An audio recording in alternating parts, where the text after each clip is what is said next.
Hello, my name is Mort Paterson. Let's talk about Shakespeare's verse, about performing it. Would you like to speak it with clarity and power?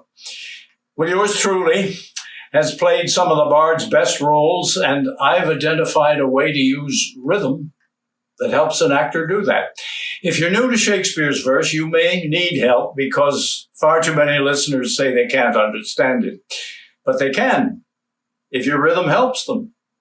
I'll show you what I mean.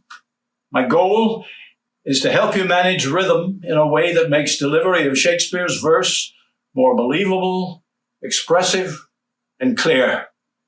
But first, what do I mean by rhythm? I mean what rhythm typically is based on. Sounds timed at an even interval. It's called a beat. You can keep time to it. For example, we hear 4 beats timed evenly in this line of song. Oh, give me a home where the buffalo roam. As for verse, there are 3 beats timed rhythmically in each of these lines from a limerick. There once was a gal from Chicago whom gentlemen called a virago. Somehow, that cadence is gratifying. Its rhythmic beats feel good. They also predict for our brain when the next important word in the line will occur, so when it arrives on time, its meaning sinks right in. That feels good too. Hearing meaning unfold on the beat becomes almost exciting. To quote the eminent prosodist Dwight Bolinger, the ear seeks a rhythm. So, what about rhythmic timing in Shakespeare? For Hamlet, say, how many beats should he time out in his lines of verse? How about 5 beats? Of course, you say, that's the meter, iambic pentameter. True. The basic line is indeed written so you can sound the stress on every other syllable, and you won't mispronounce any words. And you can time those syllables, even if you don't stress them, as 5 rhythmic beats, the way some theorists want. Let's pick a line and listen to a Hamlet doing it the 5-beat way. Thus conscience does make cowards of us all. Is that really what we want? No. There was something odd about it. It didn't seem quite real. He drew false attention to grammar words, does and of, and his 5-beat timings interrupted his phrases. Does make cowards of us all. Nobody talks that way. It's sing-songy, choppy, and monotonous, and it has no dramatic value on stage. Many scholars, in effect, say no to speaking verse metrically like that. In my experience, so do most directors.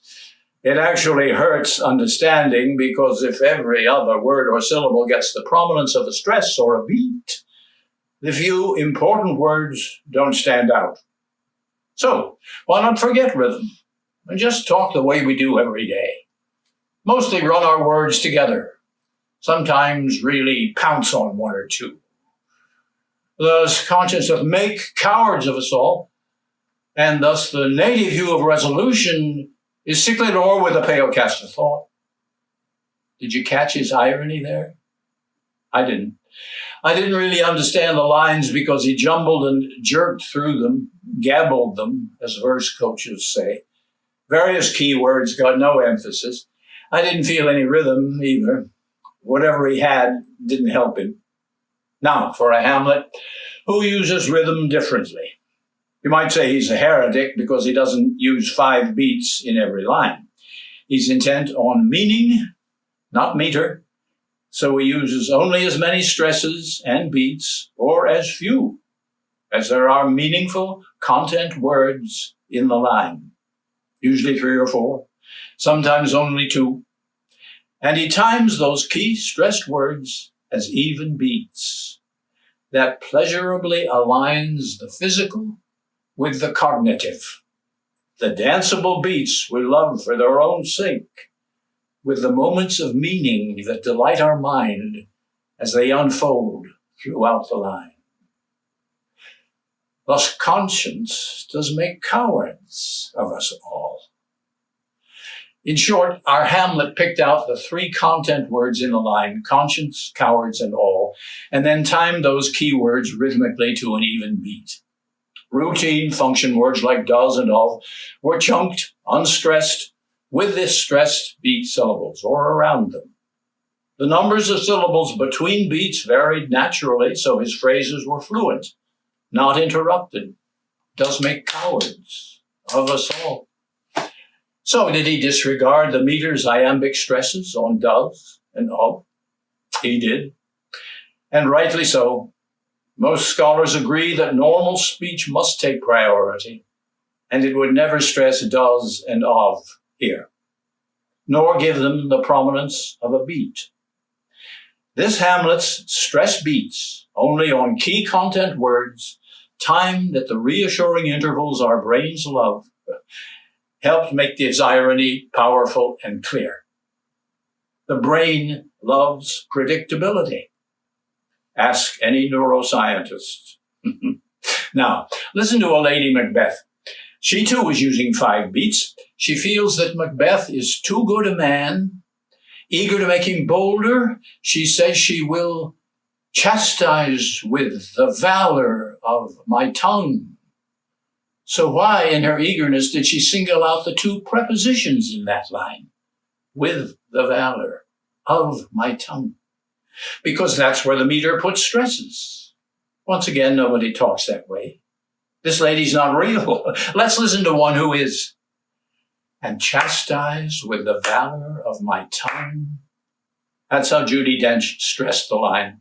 She did not distract us with attention to grammar words with and of. She stressed only the content words of her line, the way real people talk, and to my ears, she timed those words as even beats. And that rhythmic control gave her nice authority. One more example. Here's a line of King Henry V as he rouses his troops before the big battle in France. Again, there are scholars who want 5 beats in the line, as they want in every line. So listen to him 5 beats. And gentlemen in England now abed. To attain 5, he had to time a beat on now and get 2 beats out of the word gentlemen. So he had to split the word, gentlemen. That's even more choppy and unreal and misleading because he doesn't mean gentle men as opposed to rough men. He means the nobility. How to make that clear? Stresses on key words, timed as beats, make it powerfully clear. And gentlemen in England now abed shall think themselves accursed they were not here. To sum up, what did Henry just do there? What I'm urging you to do. Use rhythmic timing, but don't time 5 stresses or beats in every line. Go for meaning.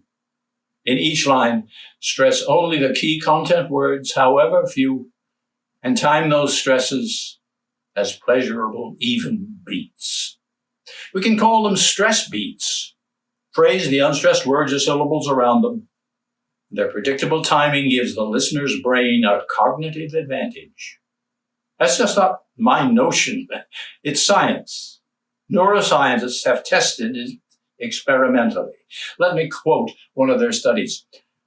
Regular timing of stressed syllables or speech rhythm helps to get a spoken message across to the listener because such regularity helps the listener attend to the speech signal and to its linguistic content, unquote. So the prosodic fact is out there. I quote it again. If aligned to an irregular timing pattern, then the target words are more difficult to perceive, unquote. So you've got to wonder if Shakespearean actors care about making his language clear. How can they ignore the benefit of rhythmic regularity that I happened onto and experts have proven to prevail?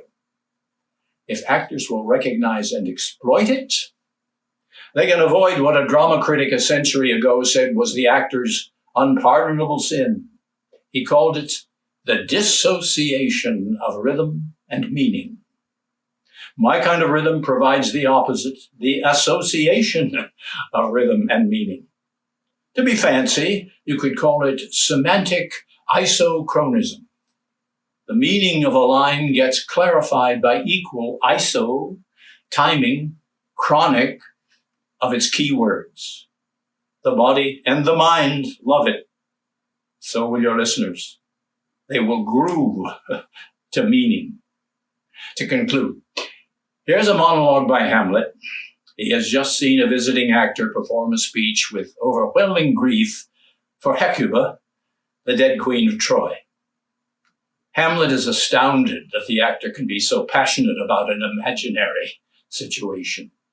Now, I will rarely attempt the emotional intensity of Olivier's or Burton's Hamlet, but I will use the right rhythm. Even as I sometimes retard or speed up a line, you'll hear my even timing of its stress beats. They will vary in number from 2 to 5 as they pick out just the key words of a line. One more thing, I'm going to use some breaks at the ends of lines and even in the line between phrases. You could call them rhythmic breaks because their instant of silence keeps time with the vocalized beats. In music, those silent beats are notated by rests. In verse, their silent rhythmic moment allows the brain to catch up and meaning to sink in. All right, here we go.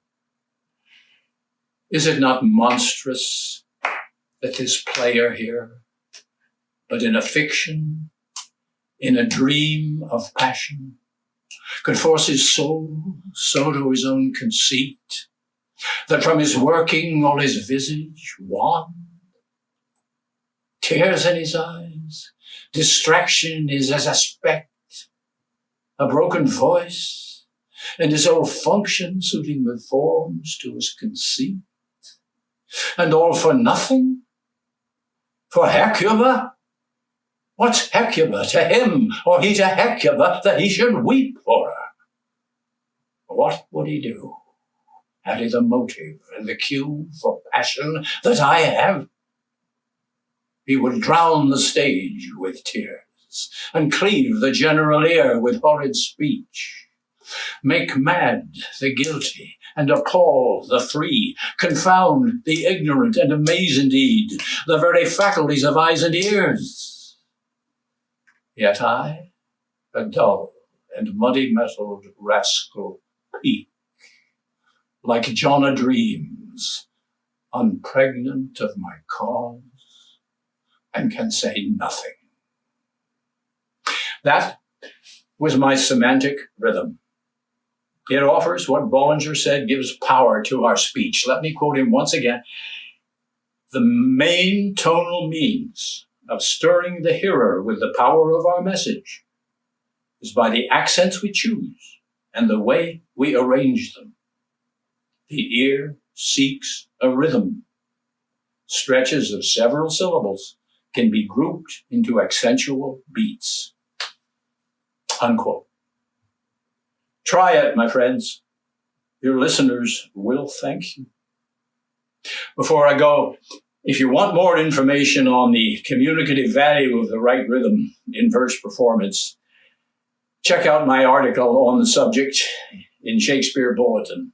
Back in 2015, the fall issue, it references the scholarship that I've quoted here. So long and good luck.